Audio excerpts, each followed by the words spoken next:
లేచి నిలబడదాం.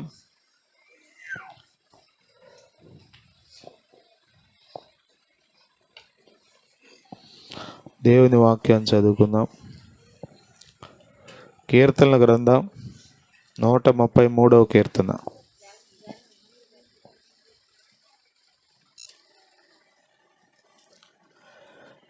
కీర్తనల గ్రంథం 133వ కీర్తన. దయచేసి అందరూ బైబిల్ తీయండి, లేచి నిలబడండి.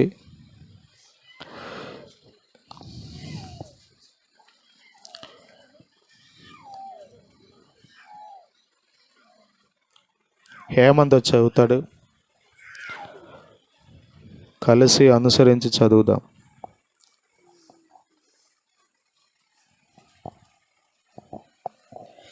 సహోదరులు ఐక్యత కలిగి నివసించుట ఎంత మేలు, ఎంత మనోహరము.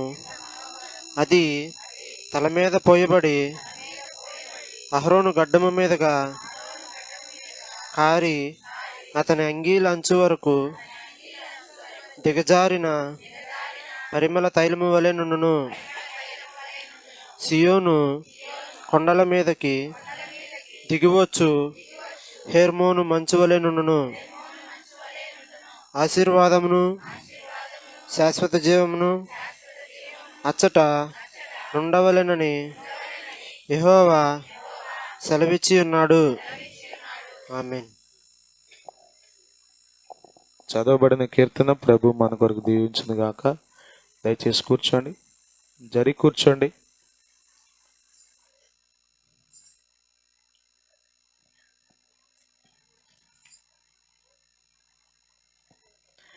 దేవుని పరిశుద్ధ నామమునకు మహిమ కలుగును గాక. ప్రభు అయిన యేసుక్రీస్తు నామంలో ఈ పునరుత్థాన దినం దేవుని సన్నిధి కూడి వచ్చిన మీ అందరికీ వందనాలు. దేవుడు అందరిని ఆశీర్వదించును గాక.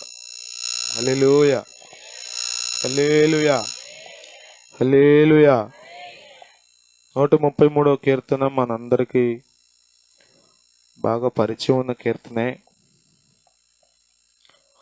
ఒక్క మాటను దీనిలో బేస్ చేసి దావీదు మాట్లాడుతున్నాడు. అదేంటంటే ఐక్యత. అనండి ఒకసారి, ఐక్యత.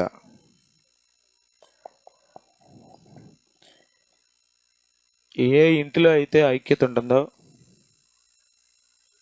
అది దీవించబడిన ఇల్లు. ఏ సంఘంలో అయితే ఐక్యత ఉంటుందో అది దీవించబడిన ప్రయోజనకరమైన సంఘం. దేవునికి స్తోత్రం కలుగును గాక. హల్లెలూయా. ఒకటి దైవ సంబంధమైన పరిశుద్ధాత్ముడు కలిగించే ఐక్యత. రెండవది దైవ చిత్తానికి వ్యతిరేకంగా ఐక్యత. కొద్దిమంది దేవుని పనిని పాడు చేయడానికి కలిసిపోతారు, అందరికీ ఏకమైపోతారు. సరే సరే సరే అని భుజం పడతారు. దేని కొరకంటే దేవ చిత్తానికి వ్యతిరేకమైన కార్యాలు చేయటం కొరకు. సంఖ్యాకాండం 16వ అధ్యాయంలో ఒక గుంపు దేవుని పనిని పాడు చేయడానికి దైవజనునికి విరోధంగా లేచారు. వాళ్ళందరూ ఐక్యంగా ఉన్నారు. దేని కొరకంటే దేవుని సేవకుడైన మోషే మీద తిరుగుబాటు చేయడానికి. ఆ ఐక్యత వలన వాళ్ళు నష్టపోయారు. ఆ ఐక్యత వలన వారి కుటుంబాలు 250 కుటుంబాలు అర్ధంతరంగా భూమిలో కూలిపోయినాయి. భూమి నెరవిడిచి వారిని ప్రాణములతోనే వారి కుటుంబాలతో మింగేసినట్టుగా మనం చూస్తాం. కాబట్టి ప్రియులారా, దైవ సంబంధమైన ఐక్యత మనం కలిగి ఉండాలి. దేవుని స్తోత్రం. ఐక్యతలో మనం నిలిచి ఉండాలి. ఐక్యత కలిగి మనం నివసించాలి. ఇది ఒకరోజు ఐక్యత కాదు. నివసించడం అంటే అర్థం ఏంటి? జీవితకాలం అంతా ఐక్యత కలిగి ఉండాలి. దేవుని స్తోత్రం. హల్లెలూయా. అననీయ సప్పీరాలు చాలా ఐక్యంగా ఉన్నారు. అది ఏ ఐక్యత అంటే పరిశుద్ధాత్మను మోసపుచ్చే ఐక్యత. అలాంటి ఐక్యత మనం కలిగి ఉండకూడదు. అర్థమవుతుందా? దైవ సంబంధమైన ఐక్యత మనం, కుక్కలు చూడండి, విస్తరాకుల దగ్గర ఏముంటాయి? ఐక్యంగా ఉంటాయా? పోనేలే, నువ్వు ఆ ఆకు తిను, నేను ఈ ఆకు తింటాను, నువ్వు ఆ మొక్క కొరుకు, నేను ఈ మొక్క కొరుకుతాను అనుకుంటాయా? ఏం చేస్తాయి? ఆ? చెప్పండి. చాలా భయంకరంగా ప్రవర్తిస్తాయి. కాకులను చూడండి, కాకులను చూడండి. కుక్కలు అట్లా ఉంటాయా? కాకులను చూడండి. కాకులు ఎలా ఉంటాయి? పొడుచుకుంటాయా? మనల్ని పొడిచి తీసుకుపోతాయి కానీ అవి మాత్రం పొడుచుకుంటాయా? పొడుచుకో. చాలా ఐకమత్యంగా ఉంటాయి. స్తోత్రం. హల్లెలూయ కదా. వీలైతే దాని నోట్లో పెడితే తీసుకెళ్ళి, నోరు తెరువు, నేను పెడతానని. ఉం? హల్లెలూయ, హల్లెలూయ. కాబట్టి ప్రియులారా, ఐకమత్యం చాలా అవసరం. ఏ కుటుంబంలో అయితే ఐక్యత ఉంటుందో ఆ కుటుంబం వర్ధిల్లుతుంది. ఆ కుటుంబం సమాజానికి దీవెనకరంగా, మాదిరికరంగా ఉంటుంది. పరిచర్య కూడా అంతే. సేవకుడికి వ్యతిరేకంగా విశ్వాసులు, విశ్వాసులకు వ్యతిరేకంగా సేవకుడు, విశ్వాసులకి పడవు. అలాంటి సంఘాల వలన ఎవరికి లాభం? ఎవరికో సంగతి అక్కడ పెట్టి వాళ్ళకేం లాభం? చెప్పండి. ఆశీర్వాదము, శాశ్వత జీవము అచ్చట ఉండవలెనని యెహోవా సెలవిచ్చి ఉన్నాడు అని మనం చదువుతున్నాం కదా. అంటే ఐక్యత లేని చోట ఏముండదు? ఆశీర్వాదం ఉండదు, శాశ్వత జీవం ఉండదు. ఆశీర్వదించు ప్రభా, ఆశీర్వదించు ప్రభా అని నువ్వు ఎంతసేపు కొట్టుకున్నా, చెప్పండి, దేవుని ఆశీర్వాదం అక్కడ ఉండదు. కాబట్టి ప్రియులరా, మనము ఎల్లప్పుడూ ఐక్యత కలిగి ఉండాలి. దేవుని స్తోత్రం. చాలా విషయాలు ఉన్నాయి ఆ కీర్తనలో. 2-3 వచనాలే ఉన్నప్పటికీ చాలా అమూల్యమైన విషయాలు అక్కడ రాయబడ్డాయి. మీరు ఐక్యతను కలిగి ఉండాలంటే ఏం చేయాలో తెలుసా? ఉదాహరణకి నేను జెన్నీ ఐక్యమత్యంగా ఉండాలనుకోండి, ఎట్లా ఉండాలి? నన్ను నేను హెచ్చించుకుంటే, ఆవిడ హెచ్చించుకుంటే ఇద్దరం కలిసి ఐకమత్యంగా ఉండలేం. నువ్వు నాకంటే యోగ్యురాలివి అనాలి నేను. ఆమె అంటం కాదు, హృదయంలో అలాంటి భావం మనకు ఉండాలి. ఆమె నన్నేమనాలి? అయ్యా నువ్వు నాకంటే యోగ్యుడు అయ్యా అనుకోవాలి. అలా భావించినప్పుడు మాత్రమే కలిసి మెలిసి ఉండడానికి అవకాశం ఉంటుంది. ఇప్పుడు అపవాది చేసే పెద్ద కుట్ర ఏంటి తెలుసా? నేనే అసలు సంఘంలో, అర్థమవుతుందా? యోగ్యుడిని ఎవరినైనా ఉన్నారంటే నేనే. మంచోడిని ఎవరినైనా ఉన్నారా అంటే చెప్పండి, నేనే. పరిశుద్ధుడు ఎవరైనా ఉన్నారంటే నేనే. దీనురాలిని ఎవరినైనా ఉన్నారంటే అసలు నేనే దీనురాలిని. ఇంకెక్కడ ఐక్యత ఉంటుంది? నీ గురించి నువ్వు మాట్లాడుకున్నంత కాలం ఐక్యత ఉండదు. నీ గురించి నువ్వు గొప్పలు చెప్పుకున్నంత కాలం నీ జీవితంలో ఐక్యతను చూడలేవు. ఐక్యత ఎక్కడ వస్తుందంటే నువ్వు ఎదుటివాణిని యోగ్యులుగా ఎంచాలి. ఫిలిప్పీ పత్రిక 2:3 అంటాడు, మీరు యోగ్యమైన మంచి మనసు కలిగి ఒకరినొకడు యోగ్యులుగా ఎంచమంటాడు. దేవుని స్తోత్రం. హల్లెలూయ, హల్లెలూయ. మీరు తోటివాడిని ఎలా ఎంచాలి? అన్నదమ్ములు ఐక్యంగా ఉండాలంటే ఎలా ఉంటారు? అన్న తమ్ముడిని ఏమనాలి? చెప్పండి. అన్నదమ్ములు ఎవరున్నారు ఇక్కడ? జగదీష్, హేమంత్ ఉన్నారు. ఏమనుకోవాలి? చెప్పండి. ఇటు రండి, మీ ఇద్దరు రండి. ఆనంద్, ఇమ్మానుయేల్ కూడా రండి. ఇంకెవరున్నారు అన్నదమ్ములు? జోయిల్ వాళ్ళు ఉన్నారా? మీ ఇద్దరు రండి. జోయిల్, వర్షిత్ రండి. రండి, బ్రదర్స్ అందరు రండి. బ్రదర్స్ అందరు రండి. ఇక్కడ నుంచండి. ఎప్పుడు దెబ్బలాట్లు వస్తాయి వీళ్ళిద్దరికే? రోజు కదా కొట్టుకుంటారా? మంచోడు రమేష్లో ఒప్పుకున్నావు అన్నీ.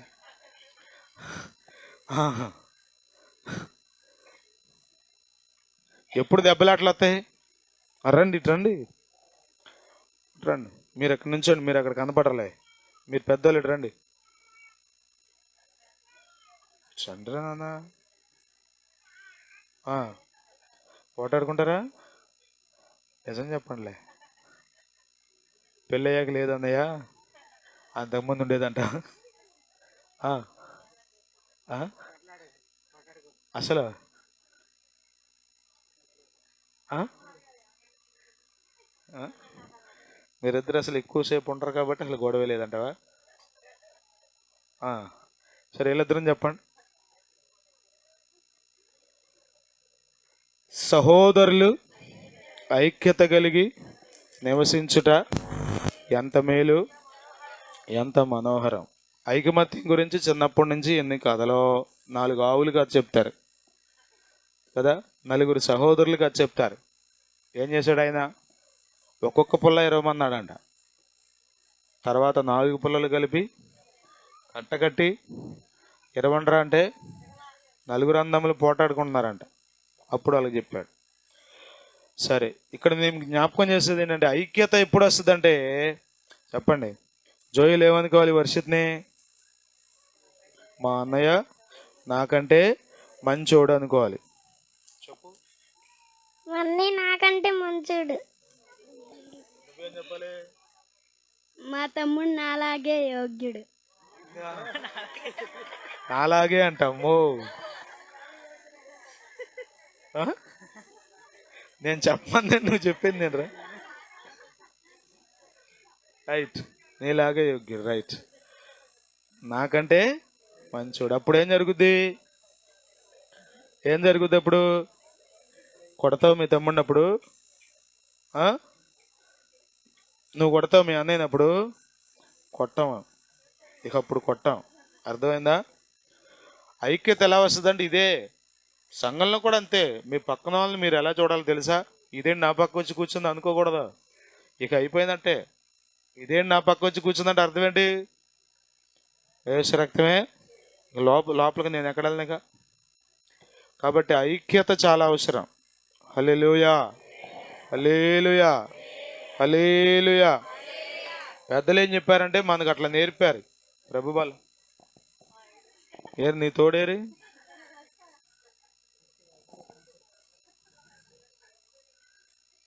గురువు ఫోటో దీన్ని ఆయన ఏంది?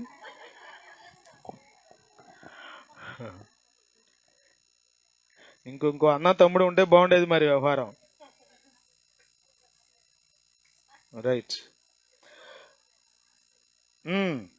సాయి సంతోష్ అన్నారు. వీళ్ళందరిని బట్టి దేవుని స్తోత్రం. హల్లెలూయా, హల్లెలూయా, హల్లెలూయా. లిటరల్గా నాకు కూడా అన్నములు ఉంటే బాగుండని చాలాసార్లు అనుకునేవాడిని. అయినా కానీ దేవుడు అనేక మంది సహోదరులను ఇచ్చాడు. అందుకొరకు దేవుని స్తోత్రం. హల్లెలూయా.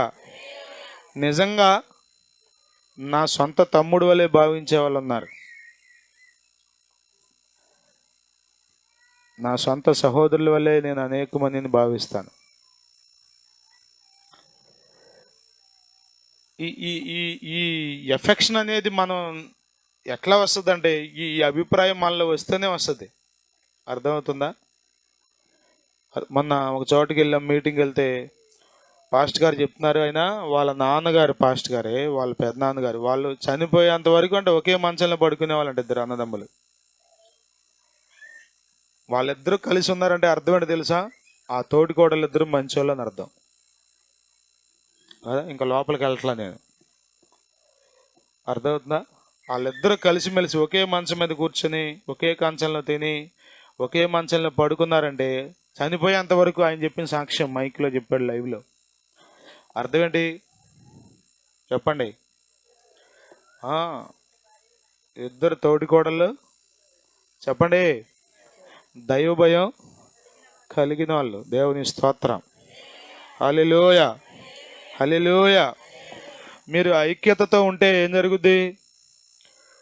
వీళ్ళిద్దరూ ఐకమత్యంగా ఉన్నారనుకోండి, ఏం జరుగుద్ది? ఈయన జీవితంలో ఆశీర్వాదం, శాశ్వత జీవం ఉంటుంది. ఈయన జీవితంలో కూడా ఆశీర్వాదం. ఇద్దరు జీవితాల్లో ఉంటాయి. 4 ఉన్నారనుకోండి అన్నదమ్ములు, 4 ఐకమత్యంగా ఉన్నారనుకోండి, చెప్పండి, 4 జీవితాల్లోనూ వెంటనే సంతోష్. నువ్వు మీటింగుల్లో కూడా వాక్యం లేదురా, పిల్లల్ని నడుచుకుంటూ కూర్చున్నావు. వాక్యం వినకపోతే ఇంకంతా వేస్టే. వినాలి వాక్యం. అర్థమవుతుందా? మీరు కూడా అంతే. మీ అందరూ ఐక్యతతో ఉంటేనే ఆశీర్వాదం. ఒకవేళ ఎక్కడన్నా బలహీనమైన మాట మాట్లాడారా, క్షమించమని కోరండి. అసలు తప్పే చేయలేదా, తప్పే జరగలేదా, అసలు తప్పే చేయలేదా నువ్వు, అయినా క్షమించమని కోరు. నువ్వేం కోరుకున్నావు తెలుసా, ఏం కోరుకున్నావు తెలుసా? నువ్వు తప్పు చేసావో నేను తప్పు చేసావో అనవసరం, మన ఇద్దరం కలిసి ఉందాం అని ఆరాటపడుతున్నావు నువ్వు. అందులో ఆశీర్వాదం ఉంది. దేవుని స్తోత్రం.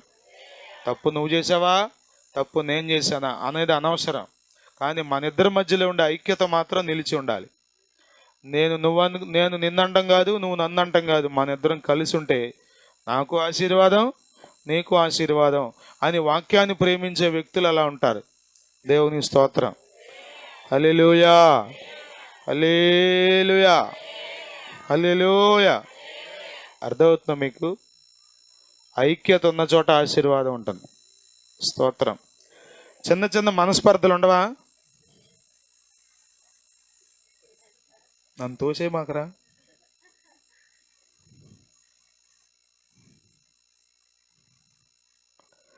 ఐక్యత ఉన్న చోట ఎలా ఉంటుందో తెలుసా?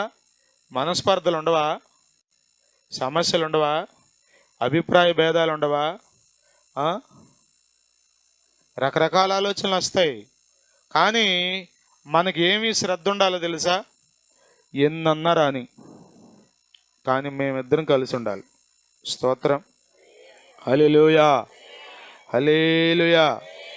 పెద్దమ్మ గారు చనిపోయినప్పుడు ఆ సమాధి కార్యక్రమంలో అయ్యగారు మాట్లాడుతూ చెప్పారు, ఒరేయ్ నేను చనిపోయేంత వరకన్నా మీ ముగ్గురు కలిసి ఉండండి రా అందంట అమ్మగారు, ముగ్గురు కుమారుల్ని. ఆయన చెప్తూ ఏడుస్తూ అన్నారు, చనిపోయేంత వరకు కాదమ్మా, మా జీవితకాలం అంతా కలిసి ఉంటామని చెప్పారు. అక్కడ అమ్మగారి శరీరాన్ని అక్కడ పెట్టి. అర్థమవుతుందా మీకు? ఐక్యతలో ఎంతో ఆశీర్వాదం ఉంది. ఐక్యతను పాడు చేయడానికి అపవాది చాలా ప్రయత్నాలు చేస్తాడు. అర్థమవుతుందా? వీళ్ళిద్దరి మధ్యలో ఇదిగో ఒకడు వస్తాడు, వచ్చి ఈయనకి చెప్పేయి, ఈయనకి చెప్తాడు, ఆయనకి చెప్పేయి, నీకు చెప్పలే ఊరికే అంటున్న మధ్యలో పెట్టా. అప్పుడు ఏం జరుగుద్ది? ఏం జరుగుద్ది? అప్పటి వరకు ఉన్నటువంటి మంచి అభిప్రాయం, సదవగాహన పోయి ఒక తప్పైన అభిప్రాయం మనసులో ఏర్పడి మెల్లమెల్లగా మెల్లమెల్లగా దూరం అవడం ప్రారంభం. అమాంతం దూరం అయిపోరు ఎవరో, అమాంతం దూరం అయిపోరు, మెల్లమెల్లగా దూరం అవుతారు. ప్రభువుకు దూరం అయ్యేవాళ్ళు కూడా అంతే, అమాంతం అగాధంలో పడిపోరు, వెళ్ళి ఒక్కొక్క మెట్టు ఒక్కొక్క మెట్టు ఒక్కొక్క మెట్టు మెల్లగా దూరం అవుతారు. అట్లా మనకు తెలియకుండానే దూరం చేస్తాడు అపవాది. కాబట్టి ప్రియులరా, మనం జీవితకాలం అంతా ఐక్యత కలిగి ఉండాలి. స్తోత్రం. హల్లెలూయా, హల్లెలూయా, హల్లెలూయా. అర్థమవుతుంది మీకు? అమ్మ గురించి కొడుకు ఊరంతా చెప్తున్నారు అనుకోండి చెడుగా, కొడుకు గురించి అమ్మ తర్వాత వెళ్ళి ఊరంతా చెప్తుంది అనుకోండి, ఇక ఆ కుటుంబం గురించి ఏమనుకుంటారు? ఎంత మంచి కుటుంబం అని అమ్మ అనుకుంటారా? మీలో చాలామంది అత్త కోడళ్ళు ఇక్కడ ఉన్నారు. మీరు ఐకమత్యంగా ఉంటే దీవించబడతారు. అర్థమవుతుందా? కోడలు ఏం చేయాలి తెలుసా?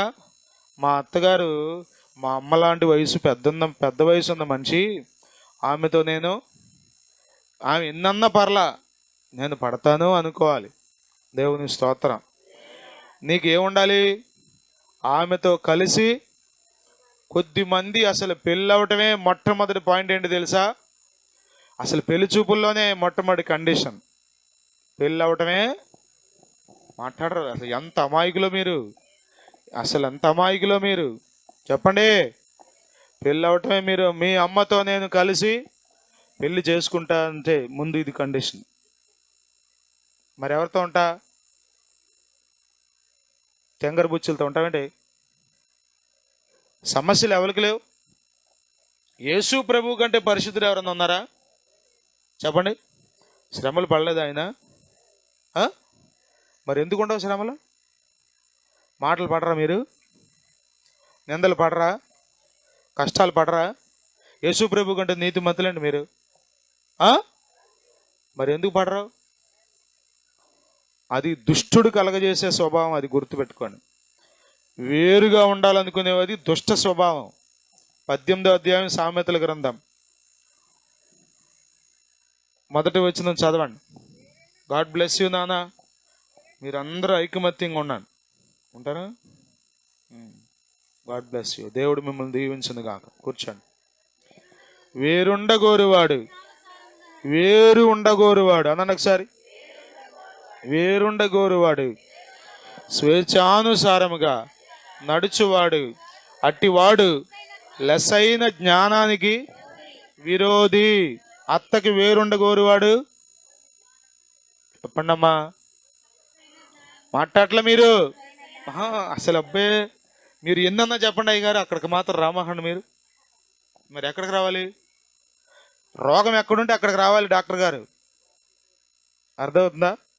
అమ్మ ఏమీ లేదు, అంతా బాగానే ఉంది, వెళ్ళిపో, ఈ గడ్డ ఏం చేయదులే అని వదిలేసాడు అందుకో, ఏం చేస్తా, చచ్చిపోతావు. అర్థమవుతుందా? అమ్మ ఇది ఖచ్చితంగా రేపు ఎల్లుండి ఆపరేషన్ చేసేయాలి, తీసి అక్కడ పారేయాలి అంటే అది కష్టమైనా కానీ తీస్తేనే బతుకుతావు. సమస్యను వదిలిపెట్టి మీరు మంచోళ్ళు బంగారాలు అని చెప్తాం కుదరదు. అర్థమవుతుందా? వేరుండగోరువాడు, స్వేచ్ఛానుసారముగా జీవించేవాడు, లెస్సైన జ్ఞానానికి, శ్రేష్టమైన జ్ఞానం అతని దగ్గర లేదు. అర్థమవుతుందా? అర్థమవుతుందా మీకు? అర్థమవుతుందా మీకు? కొద్దిమంది నన్ను అడిగారు పెళ్లి చూపులప్పుడు, జెన్నీ పెళ్లి చూపులప్పుడు కాదులే, అంతకుముందు 1-2 సంబంధాలప్పుడు, మీరు వచ్చి విజయవాడ వచ్చేస్తారా? మీరు కాదలో అయితే మా అమ్మాయి ఇక్కడ ఉండదు కానీ మీరు విజయవాడ వచ్చేస్తారా? మీ బాబు పోషిస్తాడా?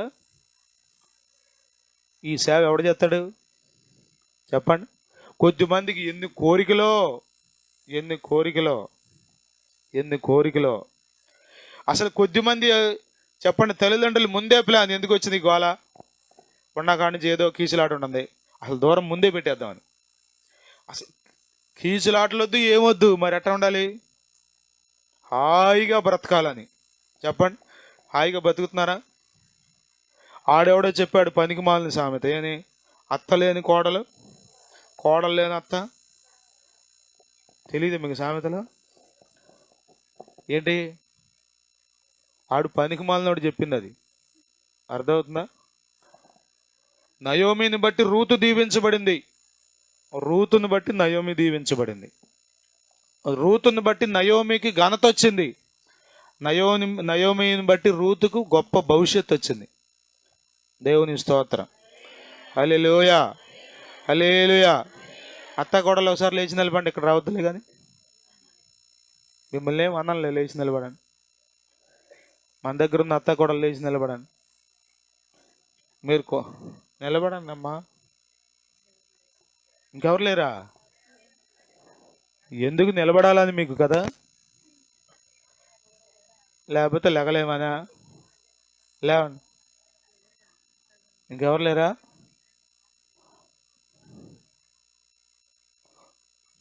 మీరు ఎలా ఉండాలో తెలుసా? సహోదరులు అన్నాడండి బైబిల్లో, అత్త కోడలు అనలేదన్నాడు. రండి, సహోదరులు అంటే ఎవరు? క్రీస్తు రక్తమందు కడగబడింది మనం అందరం సహోదరులు. ఎలా ఉండాలి చెప్పండి? ఉంటున్నారా? దేవునితో చెప్పండి, నాకు వద్దులే కానీ. ఒకవేళ లేకపోతే ఈ రోజు నుంచి అయినా ఉండండి. ఉండాలంటే చెప్పాను నేను ముందే, కూర్చోండి, దేవుడు మిమ్మల్ని దీవించను కాదు. ఉండాలంటే ఏం చేయాలి మీరు చెప్పండి? కోడలు అత్తగారిని ఎలా చూడాలి? మా అత్తగారు నాకంటే పరిశుద్ధురాలు, నాకంటే ప్రార్థనాపరురాలు, నాకంటే మంచిది. కోడలు అత్తను అలా అంటే అత్త ఏమనాలి? అమ్మా మాట్లాడలేదు అసలు. అత్త ఏమనాలి కోడల్నే?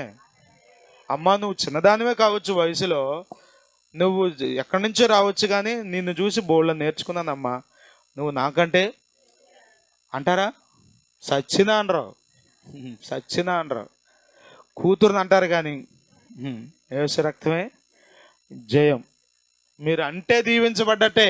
నేను అసలు ఈరోజు అనుకున్నాను ఈ కీర్తన గురించి వివరించకుండా అయ్యగారు వస్తారు సమయానికి ఇచ్చేద్దాం ముగించేసి అనుకున్నా. నిజంగా నా హృదయంలో నుండి వచ్చిన మాటలు కాదు ఇవి, దేవుడే మాట్లాడిన మాటలు.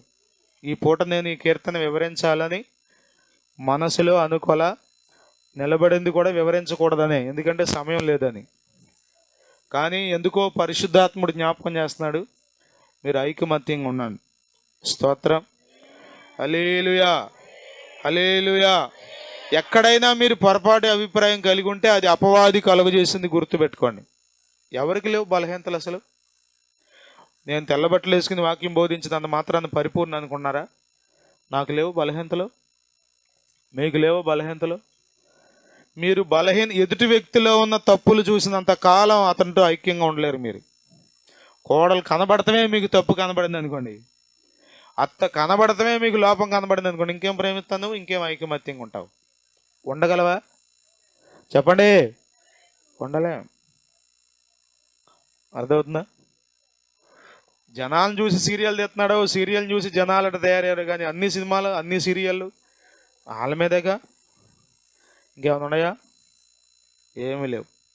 బై ద వే, మీలో ఎంతమంది సీరియల్ చూస్తున్నారో, సీరియల్ చూసేవారు పరలోకానికి వెళ్ళరు. నేనండి బల్ల తీసుకుంటానండి, పరలోకానికి వెళ్ళిపోతుందండి, బాప్తీసం పొందిందండి, ఎట్టి పరిస్థితులు వెళ్ళరు. మీకు ఊసిపోకపోతే నా దగ్గర రండి, నాతో పాటు మిమ్మల్ని బోల్డెన్ చోట్ల తీసుకెళ్తా. అర్థమవుతుందా? టీవీ లేని వాళ్ళు ఎవరన్నా ఉంటే చేయొద్దండి, వీళ్ళకి ఒకసారి చప్పట్లు కొట్టండి. టీవీ లేని వాళ్ళు. రెండవది, జెన్నీ అంటుంది టీవీ కాదు, ఇప్పుడు మారిపోయింది ట్రెండ్, పెద్ద సెల్ ఫోన్ లేని వాళ్ళకి గొప్ప సంగతి, వాళ్ళు ఎక్కువ చూస్తున్నారు, ఇప్పుడు ఫోన్లో కూడా సీరియల్ చూస్తున్నారు అంటుంది జెన్నీ. నాకింత అప్డేట్ రాలేదు. కానీ పెద్ద సెల్ ఫోన్ లేని వాళ్ళు చేస్తాండి, పెద్ద ఫోన్ లేని వాళ్ళు వీళ్ళకి ఒకసారి చప్పట్లు కొట్టండి. వీళ్ళు కూడా పరిశుద్ధులే, ఎందుకంటే వీళ్ళకి పెద్దగా పాపం అంటదో. స్తోత్రం. అంటే పెద్ద ఫోన్ ఉన్న వాళ్ళందరూ పాపాత్మలు అంటలేదు నేను, కానీ మీరు జాగ్రత్తగా ఉంటే మీకు పాపం అంటకుండా, అంటే మీ ప్రమేయం లేకుండానే చాలా వచ్చేస్తాయి ఫోన్లో, మీకు తెలియకుండానే. స్తోత్రం. హల్లెలూయా. కాబట్టి వాక్యం చెప్తుంది, సహోదరులు ఐక్యత కలిగి నివసించుట. బా, ఎంత మేలు, ఎంత మనోహరం. అంటే ఏంటి అర్థం? ఎంత బాగుందో కదా ఈ పువ్వు అంటుంది. అంటే అర్థం ఏంటి? ఎంత బాగుందంటే అర్థం ఏంటి? ఎంత బాగుందంటే అర్థం ఏంటి? మాట్లాడలే మీరు. ఎంతో బాగుందని అర్థం. ఆ పిల్లల్ని పడుకోబెట్టొచ్చా? అట్ట వస్తే కష్టం. ఎంత మేలు అంటే అర్థం ఏంటి? చెప్పండి. ఎంతో మేలు అని చెప్పండి. చెప్పాలి, మీరు అందరూ చెప్పాలి.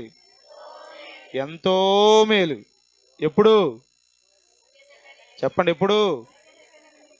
దేవుని స్తోత్రం. హల్లెలూయా. ఎఫెసీ పత్రిక 4వ అధ్యాయం 1వ వచనంలో అంటాడు, ఐక్యతను కాపాడుకొనుట యందు మీకు శ్రద్ధ కావాలంటాడు.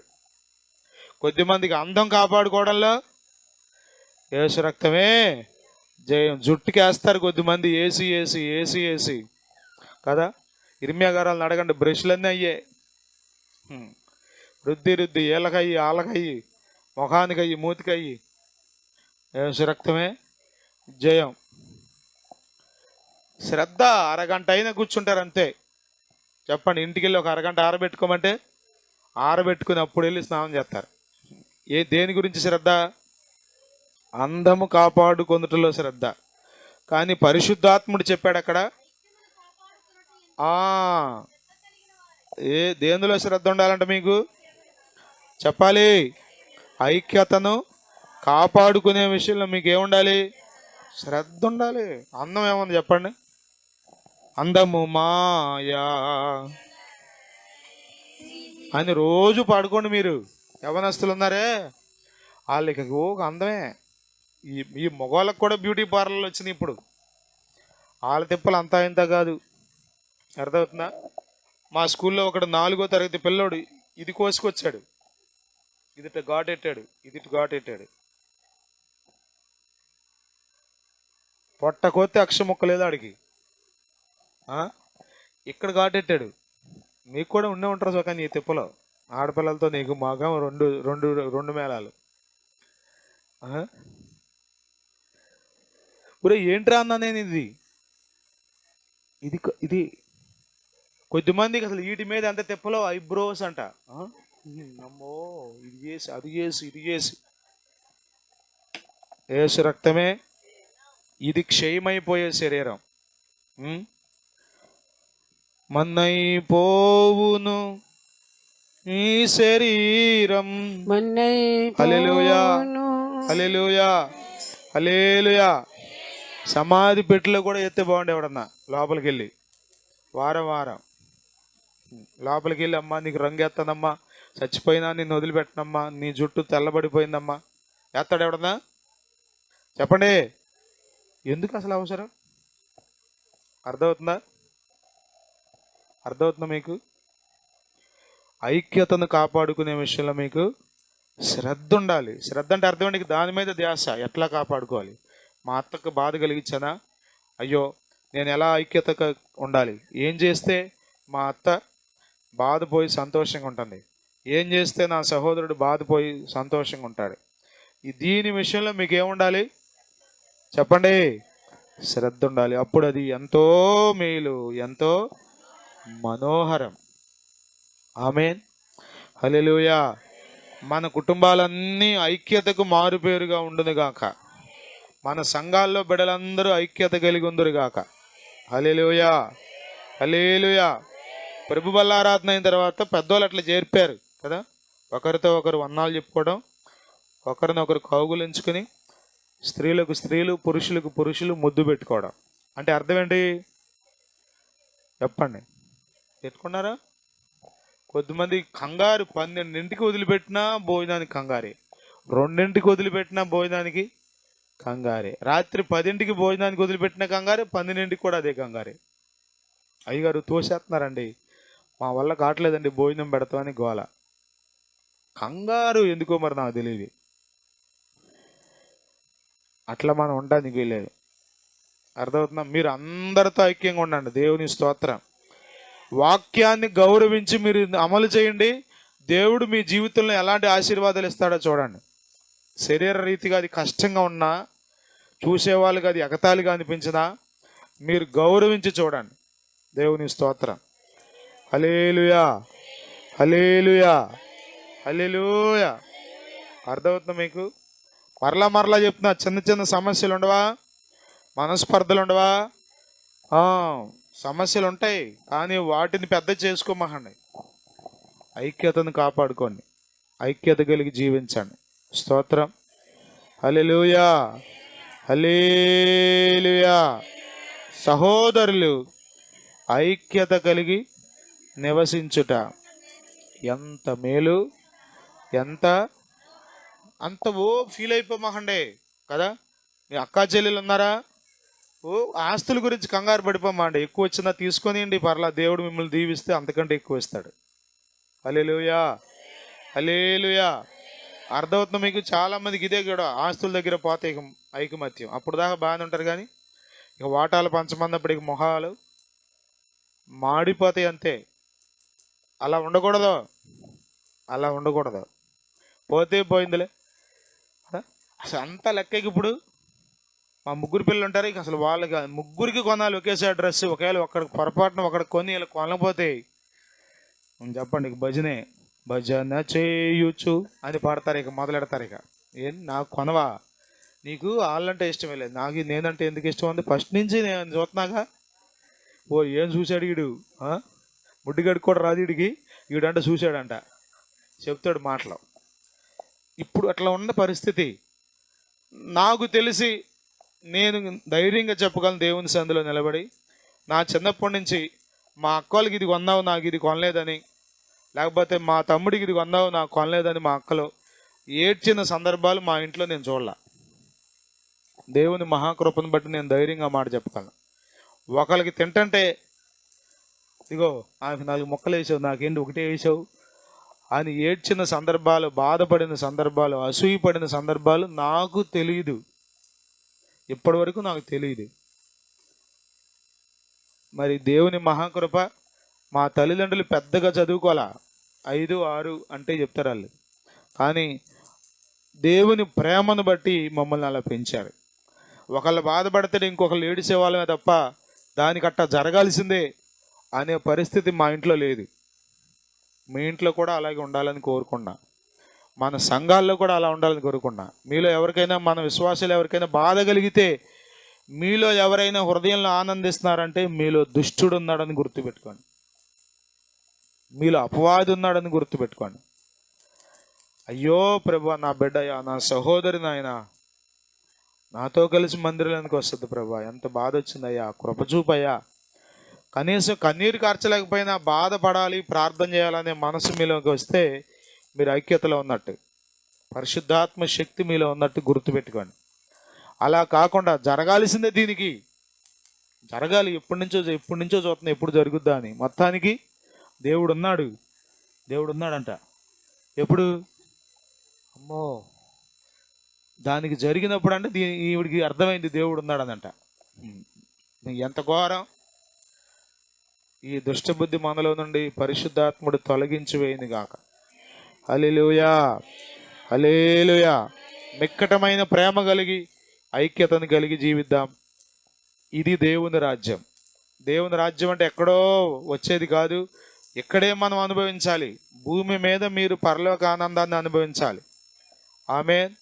పరలోకం అంటే ఐక్యతే, గుర్తుపెట్టుకోండి. పరలోకం అంటే ఐక్యత ఉందంటే పరలోకం ఉన్నట్టు అక్కడ. హల్లెలూయా, హల్లెలూయా. ప్రభు అట్టి కృప మనందరికీ అనుగ్రహించును గాక. హల్లెలూయా, హల్లెలూయా. అర్థమవుతుంది మీకు? ఐక్యంగా ఉంటారా? అయిపోయింది, అది అయిపోయింది, ఎక్కడి నుంచి అయినా ఉండడానికి ఇష్టపడతారా? మీరు 100 ప్రసంగాలు చెప్పండి, సచ్చిదా నేను అంత తేలిగ్గా మారుతా అనుకున్నారా? అంటే మీ కర్మకు మీరే బాధ్యులు. ఇంకా అంతకుమించి నేనేం చెప్పను, ఇంకా అంతకుమించి ఏమిటా చెప్పడానికి నా దగ్గర లేదు. ఇక ఐక్యత ఉన్న చోట ఆశీర్వాదం ఉంటుంది, ఐక్యత ఉన్న చోట శాశ్వత జీవం అంట. ఏ జీవం? దేవుడు అక్కడ ఉండమన్నాడంట. అటు ఇటు వెళ్ళమాకండి, మీరు అక్కడే ఉండండి. ఎక్కడ ఎక్కడ ఎక్కడ? ఒకవేళ ఐక్యత పోతే ఈ రెండు కూడా మూటమ్ములు సర్దికి వెళ్ళిపోతాయి అంట. ఈ రెండు ఆశీర్వాదం, ఈ రెండు కూడా బయలుదేరతాయి. లేదు, ఇక్కడ లేదు, ఇప్పుడు దాకా ఉంది కాబట్టి ఉన్నామని ఉంటాయంట. యేసు రక్తమే జయం. ఐక్యత కలిగి జీవిద్దాం, ఆశీర్వదించబడదాం, అనేకులకు దీవెనకరంగా ఉందాం. స్తోత్రం, హల్లెలూయా. అర్థమవుతుందా? మీ ఐక్యత సమస్య వచ్చినప్పుడు కనబడుతుంది. మీ ఐక్యత చెప్పండి. మీ సహోదరుడు మీ గురించి రోడ్డుకి వచ్చినప్పుడు చెప్తాడు, అప్పుడు చెప్పాలి. మనం ఐక్యత కలిగి ఉండాలి. స్తోత్రం. ఒక్క మాట చెప్తాను, మీ జీవితంలో అన్నడూ పెద్ద మనుషుల దగ్గరికి వెళ్ళకూడదు. అది ఐక్యత అంటే. అయ్యా అయ్యా అని మీరు ఎన్నడూ పెద్ద మనుషుల దగ్గరికి, పంచాయతీలకి వెళ్ళకూడదు. అది మీరు ఐక్యత ఉన్నట్టు. నష్టమైనా పోండి, కష్టమైనా పడండి, శ్రమ అయినా పడండి. పడండి అని చెబుతున్నాం, తేలిక అనుకున్నామేంటి? మేము పడుతున్నాం, మాకు లేవనుకున్నారేంటి? మేము మనుషులమే. కానీ పడి చూడండి, ఓర్చుకుని చూడండి, మీతో పాటు ఆశీర్వాదం ఉంచుతాడు, మీతో పాటు శాశ్వత జీవం ఉంచుతాడు. ఇక ఎక్కడికి వెళ్ళవు, మీతోనే ఉంటాయి. ఆమేన్. ఐక్యత ఉన్న చోట ఆశీర్వాదం, ఐక్యత ఉన్న చోట శాశ్వత జీవం ఉండాలని దేవుడు ఆజ్ఞాపించాడండి. అక్కడే ఉంటాయి అవి, ఎటు వెళ్ళవయి. దేవుని స్తోత్రం. ఊళ్ళో ఎంతమంది ఉన్నా కానీ చెప్పండి, ఎక్కడ ఉంటాయి అవి? ఐక్యత ఉన్న చోట ఉంటాయి. కాబట్టి ఐక్యత కలిగి ఉందాం. ప్రభు అట్టి కృప మనకు దయచేయునుగాక. వాక్యం అర్థమైందండి అన్న వాళ్ళు స్తోత్రం చెప్పండి. వాక్య ప్రకారం జీవించాలని ఆశపడుతున్నాను అన్న వాళ్ళు స్తోత్రం చెప్పండి. హల్లెలూయా. వాక్యం అర్థమైంది కానీ సచ్చినా చేయదండి అన్న వాళ్ళు స్తోత్రం చెప్పండి. చెప్పం కానీ లోపల ఉందండి అంటారా? దేవుడు మిమ్మల్ని కూడా కనికరించను గాక. హల్లెలూయా, హల్లెలూయా. ఈ కీర్తన 133వ కీర్తన 3 వచనాలే కంఠస్థం చేసేయండి. అదా, కంఠస్థం చేసేయండి. ప్రభు మనందరి వినికిడిలో ఈ కీర్తన దీవించును గాక. God bless you.